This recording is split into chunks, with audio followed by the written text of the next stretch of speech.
No, you're going to have. Jeff's got a very special feature actually, when he told me he was going to do this, I thought, somewhere, and I have it. I don't have it with me right now, but I have the model car that I built back in the 60s that.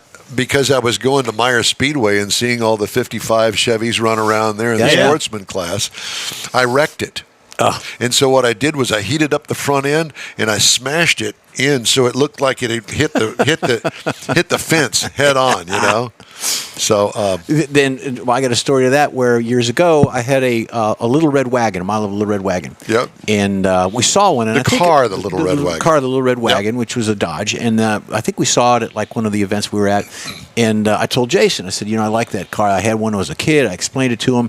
And lo and behold, I think it was a birthday or later on, he got me the little red wagon model. He goes, Dad, I'll build it for you. Oh, he built it? Well, to this day, that car is on a shelf in his garage, still in the box. He hasn't built it yet. It's like all the projects. All the projects. You know he's got that 50 hot rod in there, too. When you can't move anymore, right, and you need something to do, right, take it down and build it. Yeah, we'll have to get a hold of him. He's got to take the dust off it. But anyways, just looking at it, and it's pretty good. So the story of injection mold plastic, which is polystyrene of scale models, begins in the early 50s when the two businessmen, Louis Glaser in America, founder of Revell. We all know that. Yep. And then Nicholas Cove, out of the England side of it, founder of Airfix. Independently, they decided to work with injection molding and put together suitable plastic pieces for glue. So they worked on it, and they came up with it. So it was pretty good. Model cars can be traced back to the early 1900s when the original cars hit the road. It was after World War I, and the European model makers produced tin plate cars. And this was only for rich kids back then, in the 1900s. Yes. Tin cars. Cars. So as time passed, cars became increasingly popular among the hobbyists, and they started collecting them and customizing them.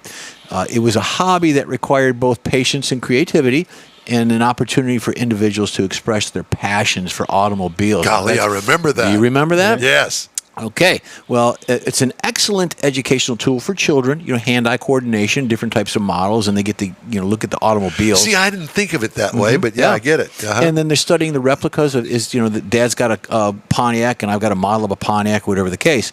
So the hobby helped cultivate curiosity while encouraging some to seek out more information, like you melted the front end and pushed it in to make a custom crash. Right. So some may argue that the model car collecting is nothing more than a pastime, just no significant value. You're just wasting your days away.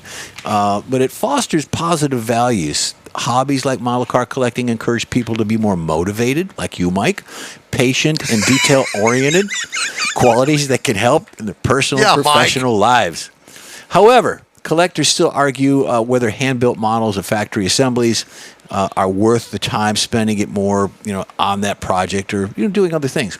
So materials are part of the skilled artisans, as they call it, investing carefully. Artisans, sure. Artesian is a well, I think. Well, we're going to dip into that well and give attention to detail. Okay. Yeah, there you go. So the evolution came full scale.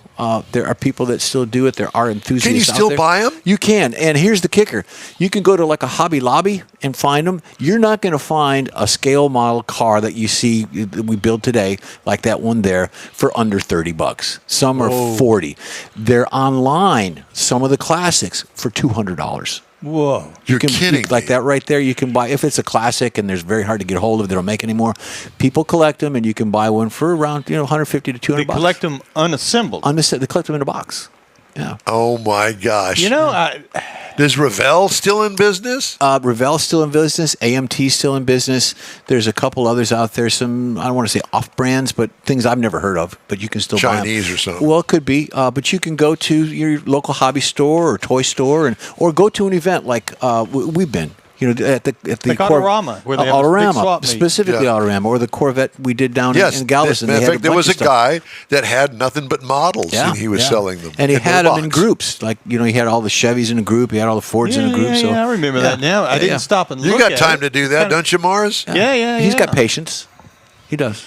He doesn't have time for that. I've seen him. I've seen a dog named Patience once. Did you? Patience. That was the dog's name? Yeah, that was the lady's name too on Support Your Local Sheriff, I think, or something. Okay, well, I don't know about that. James Garner. Okay, well, there you go. Yeah.